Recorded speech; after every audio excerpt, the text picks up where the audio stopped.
Hello, it's Peter Wright and Kathleen Beauvais in Ontario, Canada, with another episode of the Yakking Show. This is a show where we bring you interesting guests who awaken you to new opportunities and help you have a successful life and business. But first, let me introduce co-host Kathleen from down the road in Waterloo, Ontario. Hi, Kathleen. How are you doing today? I'm doing great, Peter. And thank you all so very much for tuning into our show. We so appreciate you and we love reading your comments. So please keep those coming. And if anyone is interested in being a guest on our show, please don't hesitate to go to our website, theyakkingshow.com, click on the contacts tab and fill out a very quick application form. We would love to hear from you. And as Peter mentioned, we do have another special guest with us today. Her name is Consuela Munoz. Hello, Consuela. Welcome to the show. How are you? Thank you. It's so great to be on with both of you. I'm excited to be a part of this podcast. Oh, it's our privilege. Good. You are the founder of Own Your Confidence. You help entrepreneurs increase their focus, finish what they start, and achieve their goals. And we'll dive into that in just a moment. But first, can you tell our audience a little bit about your background and what made you embark on this particular career path?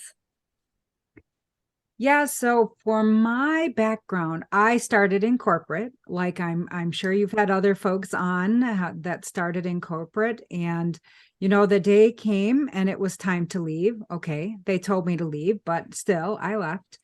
And before that, I knew that if I ever had the opportunity to be in business for myself, I wanted to be a Gallup certified strength coach. And when the opportunity came, I went after that and went out on my own, got my certification, been doing strength coaching officially with the certification since 2018, and just love being in my own, on my own in my business, and bringing strengths to people in all different ways. Excellent. Very good. Wow. Yes, we hear what you're saying. Both of us spent time in the corporate world as well, and certainly branched out on our own. Consuelo, on your website and in talking to you, you mentioned something which makes me laugh. It's called the shiny object syndrome, and I've certainly been guilty, excuse me, of falling for that one. So perhaps it's a two-part question. Perhaps you can tell our audience a little bit more about it. But you also have a simple strategy of 10 simple techniques to help people get over that. Could you expand on that a bit? Yeah, so shiny object syndrome, squirrel, right? A lot of us chase this. So I've read a statistic that says 9 out of 10 business owners say that they have suffered from shiny object syndrome in their business journey. And I know if you're like me, part of me is like, okay, good. It's not just me. But then part of me is like, really, number 10? Really? Are you fibbing? Like, I feel like 10 probably is fibbing. But shiny object syndrome and entrepreneurs, we're more likely to be distracted by shiny objects. And what are we saying when we say shiny objects, right? Shiny object syndrome.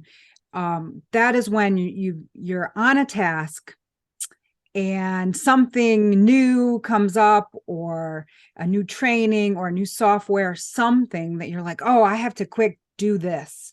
And you abandon what you're currently working on. But then while you're doing that new thing, something else new comes along, and you're constantly jumping from new thing to new thing, right? There's many reasons we do this. Some FOMO, depending on what kind of, entrepreneur you are and what your personality is, can depend on what kind of things that you might chase, from, signing up from all the networking events, but not leaving yourself time to actually do any follow-up. It's those new softwares, getting in those beta tests. That could be what you're going for if you want to be on that cutting edge. You could just have random business ideas that you think are going to be the idea that you go chasing. Or you may fall into the trap of thinking, I can just do all of it and get it all done. And so you have, 12 plus projects going at any time. And you get to the point where you're completely overwhelmed.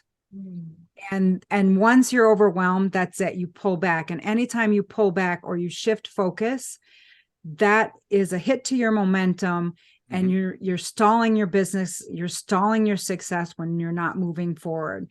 And so I want to work with folks to make sure that they can move forward at a steady pace and learn ways to, we're not going to get rid of shiny object syndrome. And that's part of what makes us amazing entrepreneurs.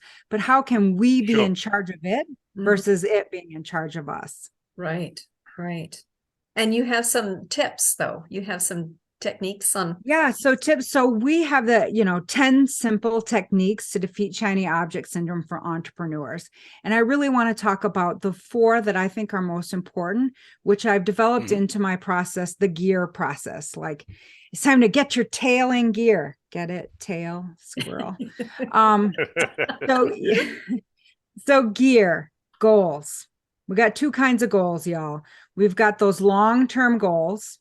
I call it your anchoring goal. That's your 10, 15 year, down the road goal. And then you have your short-term goals. What are you going to do next year? What is that big step you're going to take that gets you closer to that long-term or that anchoring goal? And those are really important. I know if you've been in business at any length of time, you've seen some kind of goal setting session where they want you to set your goals, and it's like, okay, how much do you want to make next year? All right, so you divide that by 12. And if you're charging this much per client, that means you need this many new clients every month. And that to me is just math. Okay. Like, okay, we did a calculation. Great. But it's not enough to drive me. It's not enough for me to keep focused on one thing before I want to jump to those shiny new objects. So for me, your goal has to be something that has a strong positive emotional effect when you read it. When you read it, you should feel like, yes, it should feel so important to you that it is more important than any other thing that could come up. And that is what we need to work with. Tweak those goals, make them that there's something. And then the other thing is that clear direction, because if you're having a new business idea, even while you're sleeping, any one of those could make the money that you need. So you need to know, where do you want to go? Like, what is that direction, in order to evaluate your ideas, which is our next step. Evaluate ideas. And I say every idea, because you have this idea and that idea, and any one of those ideas could be good. They could be something you should do. Like for me, maybe I should start a podcast, but maybe I shouldn't, right? Like what should I do? So when we say evaluate every idea, I'm talking about evaluating that against your goal for the year. I call it your gig, you guys, your ginormous impact goal. That's your short term. That's your yearly goal.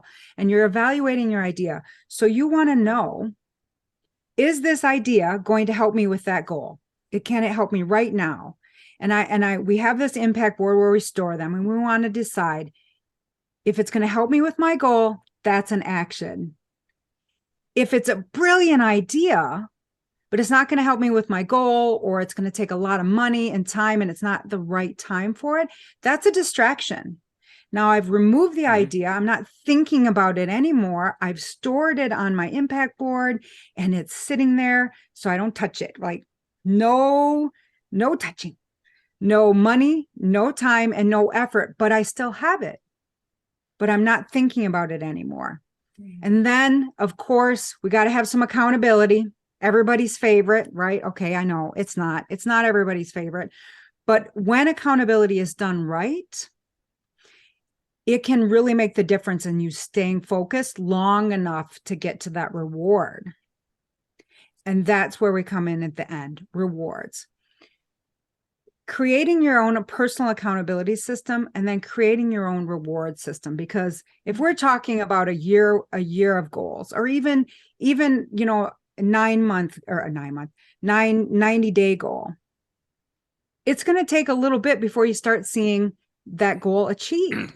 And so if you can reward yourself, celebrate those small wins, that's when you're going to stay on the path and stay focused to achieve your goals. So those are the most important things I feel like that we need to focus on if we really want to stay on the path. And I like to say, if it's not fun, it's not going to get done. And we want to make sure that staying on the path to your goal is more fun and exciting that new shiny thing, that whether it's sophomore training or whatever it is, that could be that next thing that you jump to. Great. Wow. As part of your services, you offer confidence coaching, team building, etc. Can you tell us more about each of these services that you offer? So as a strength coach, I think knowing your strengths is really important. And I think that knowing your strengths helps you determine what is your long-term goal. What is your vision? You know, they talk a lot about do what you love. You'll never work a day in your life. Right. We've all heard that, right? Sure. But it's a lot harder to figure that out than it is to say that quote. Absolutely. Right? Like we hear that quote and they always show some like, you know, really fit person climbing mountains or something. And I'm like, but I'm not going to climb mountains. Like, how do I figure out what my thing is? And I feel like using your strengths, what do you enjoy doing? What are you passionate about? What gives you purpose? That helps you figure out where you should be playing. And that helps you figure out what that long-term goal is. So that's where we really got to start. Now, as far as teams, so important for teams, having a consistent language that you can all use to talk about your strengths, to talk about what each person can bring in the best way to the team. So important in having a team function in a positive and effective and productive way. And so that is what I use when I'm working with teams, when I'm working with individuals. You know, we all chase, whether we're a small, you know, a solopreneur up, you know, to corporate, we can all get distracted and chase shiny things. Right. Using strengths can help us get focused and understand each other in a way that it makes the team work better. So imagine if you've ever been on a team where, you know, we've got this new task coming up, a new thing that has to happen, a new project. And well, you know, Bob's been here the longest. Bob should do the project. What if that project involves going out and getting information from a lot of people, but Bob really lacks relationship building strengths? He's going to struggle with this task. So instead of doing by, you know, who's been here the longest or who, you know, figure out who does what best and let them do what they do best more and more each day. And that's when your team is really going to be a powerhouse. Mm-hmm. As far as the other things, I work with individuals, bring them into my group programs, one-on-one coaching around, you know, chasing those shiny objects. How can you be more focused? How can you use your strengths to figure out a stronger goal? And how can you use all of that to help bring in your focus while providing accountability and rewards for the folks that are in my groups? Interesting. So I think I know the answer. I think we've covered it, but I'm going to ask it anyway. Is there one single thing other than shiny object syndrome that holds most of your clients back? Is there one thing? Is there one thing? You know,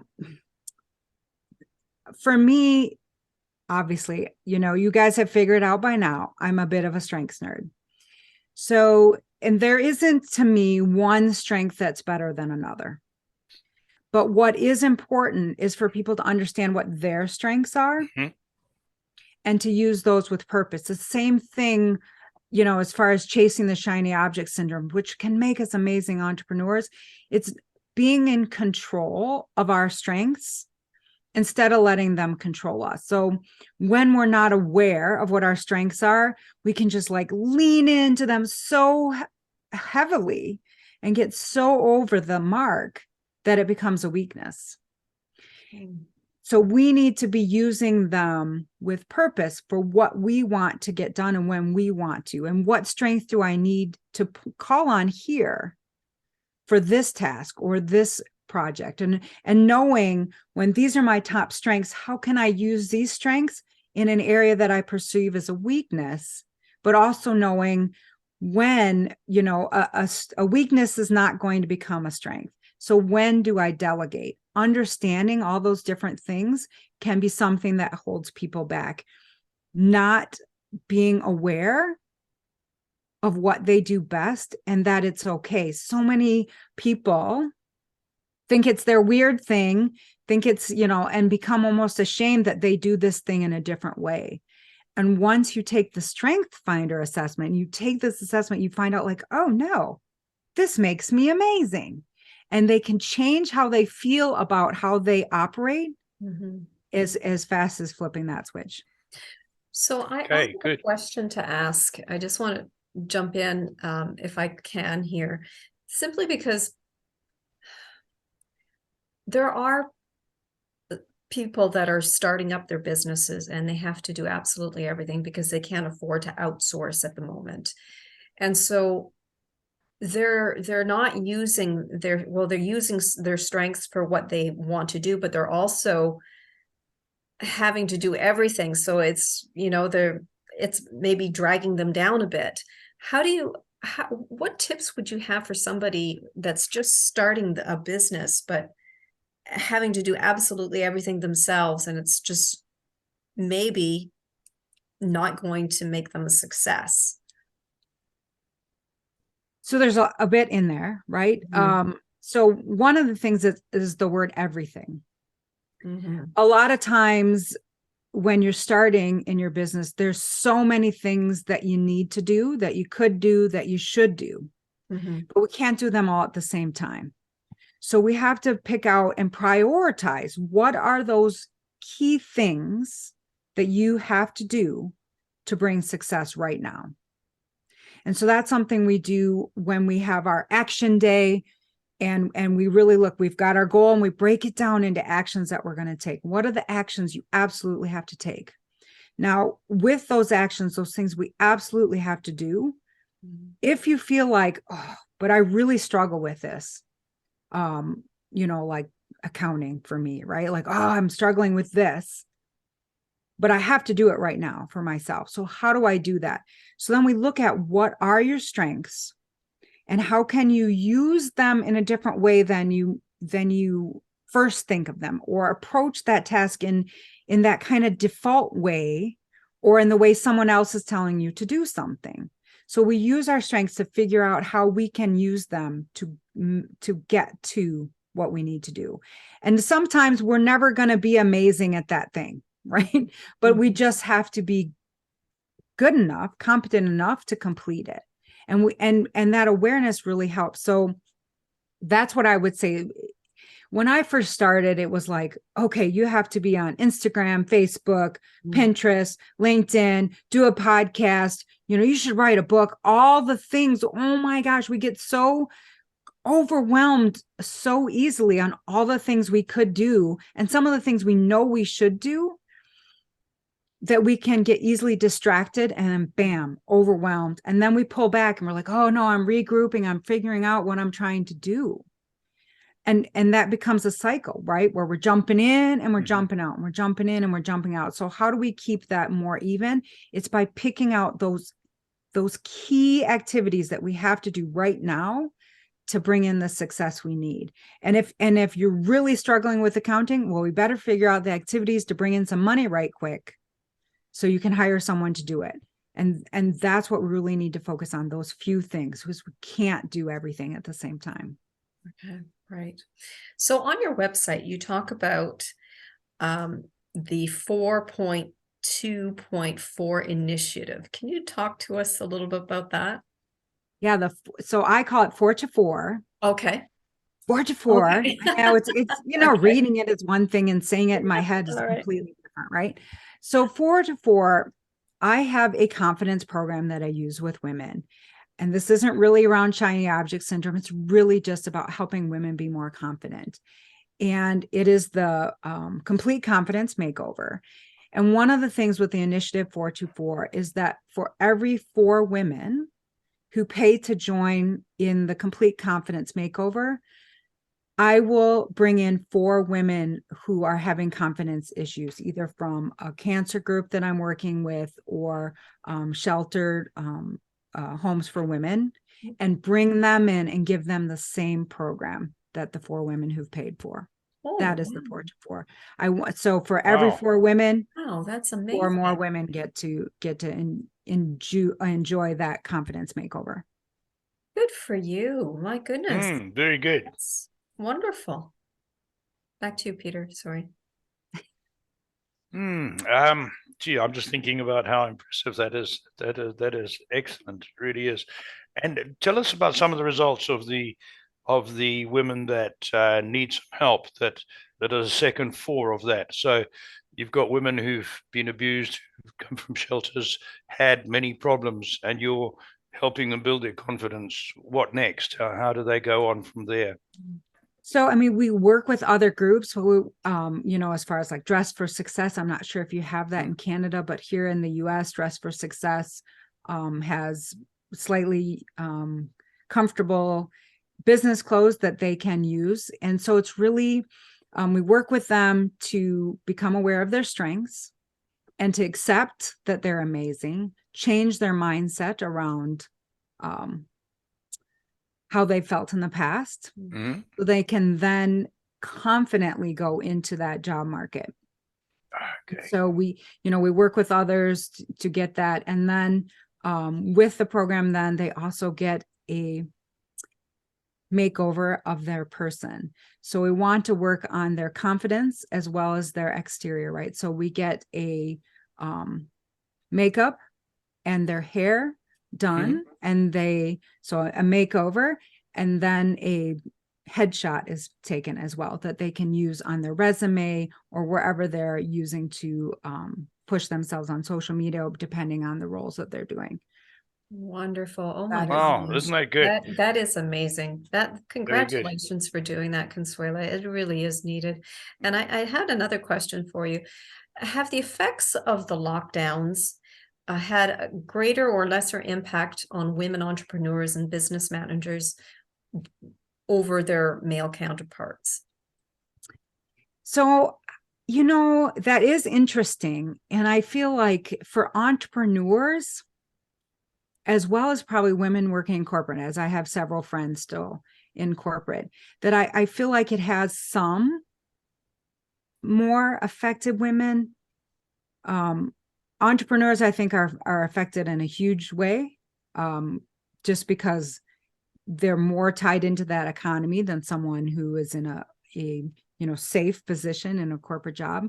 But with the slow rise to get back into childcare, to several of those issues, women entrepreneurs just had to do more. I know when we first had the shutdown, first of all, I had to pivot, right? Oh, I have to take a drink. Sorry, that's a rule. In my group, if you say the P word, you have to take a drink. But when we had to do that, yeah, and my kids had to come home, I found myself wearing my mom hat almost more often than wearing my entrepreneur hat, right? There's making sure they get all their homework, show up to class on time. My kids are older, but show up. What are you doing down here? Get into class. I became the cafeteria, right? The students, my kids still only had 30 minutes for lunch. I don't know if you've ever tried to make your own lunch and eat it in 30 minutes, but it can be a challenge, right? And so, I became, I made a joke about being the cafeteria. I was in charge of making sure the food was ready so they could have it during breaks. And that was fine, but it meant that much less time that I was, at my desk doing my work to make sure that we got through that. So I feel like because things took a while to go back in, moms were taking a lot more of the responsibilities of keeping the house going and the kids going, and having to do work with the kids running around than necessarily. Now I know dads did as well. Entrepreneurs that are already working from home, but it tends to more naturally fall to the women to handle that. Yes, I agree with you. It had some beneficial effects. For instance, Kathleen and I were involved in other businesses and in something together as well. And then in March 2020, we decided to start this podcast for two reasons. One being that we had been attending a lot of live network events, which you mentioned yourself. Suddenly those stopped. So a lot of the small businesses, entrepreneurs we supported had no more means of promoting themselves. So we thought, well, let's start a podcast. We started it to help some local businesses. And I was doing a fair bit of public speaking, and overnight that evaporated, gone completely. So we said, let's start this. We'll do a few episodes, see how it goes. And here we are at over 200. But this would not have happened if it had not been for the lockdown. So for us, it was good in that respect, and difficult in others. And I think lots of people have similar stories all over the world because of what happened with this. So that was just a little aside. Interesting, your comments, and I carry on. Yeah, I was just going to add to that as well. I mean, yes, I had to, but I got to, right? I got to where my mom had more often. All of a sudden, I get to see my, I call them babies. They're teenagers, but I get to see them all day, every day. They're trapped with me, if you will, right? So that did have benefits, because now I know we know all their friends because they're talking to them all the time. Like, who are you talking to? Oh, I'm talking to so-and-so. We really were there for everything, and wacky things happen that wouldn't have had without that. So I feel like it really helped grow my relationship with my boys in that way, because we're that. But as far as an entrepreneur, it did give me a hit, right? So there's always a win, is you just have to find it, right? Yeah, absolutely. And I think a general observation here, many people, we've had a housing affordability crisis in many parts of Canada, and the lockdown enabled many people to move to smaller cities and towns, more affordable houses, a better lifestyle, because they could now work from home, right? So there was some pluses there. I have what I call my burning question, which I've got to ask you, and this is one we ask all our successful guests, and you're certainly in that category. So, Consuela, in your wide experience, if you look at all the people you've worked with, and even back into your corporate days, would you say there's one characteristic or mindset or habit that sets successful people apart from those who remain average? And I don't just mean making lots of money. I mean being happy, having a well-balanced lifestyle. Is there one thing, or is it more complicated than that? So to be contrary, and I would say yes and yes, right? Like, there is one thing, and it is complicated. I feel like, again, strengths nerd here, right? So understanding your strengths can make all the difference in how you see yourself. We were just talking about shutdown and how, it had some things that weren't great, but it had some things that were amazing. What you choose out of that situation determines how happy you'll be. So you could either look at something as the worst thing that happened. Oh my gosh, we shut down. Or you could say, yeah, we shut down and I got to spend more time with my kids. Like, knowing that you're choosing, I shouldn't say knowing, but choosing to be happy where you are and with what you have can make all the difference. And when we fail to do that, that's when we can struggle. And for me, the strength aspect for that is just really understanding yourself and knowing what you are great at and not worrying about the things that you're not. Very good. Excellent. Yes. Excellent. And I think we were discussing that just the other day, Peter. It's, people are so focused on the destination. Oh, I'll be happy when. I'll be happy when this happens or that happens, but it's being happy right now that matters. It's part of that journey. Well said, Consuela. So we are running low on time, but how do people contact you? So you can find me on LinkedIn at Consuela Munoz. Or if you're suffering from that shiny object syndrome and you're on Facebook, you can find my Facebook group, Impact Makers Playground, because we're going to have some fun while we stay focused. Very good. Impact Makers Playground. Impact Makers Playground. Yep. Excellent. And if you want that guide, go to defeatsos.com and you can get that guide, 10 simple techniques to defeat shiny object syndrome for entrepreneurs. Sorry, what was that website again, please, Consuela? Defeat SOS. SOS. Okay. .com. Yes. Great. I will put that on there. And for our audio listeners, that will be in the description for you to find. Thank you, Wonderful. Consuela. Thank you so much for Yeah. joining us today, Consuela. We so appreciated having you. And thank you all once again for tuning into our show. And until next time, take care, everyone. Bye-bye. Goodbye.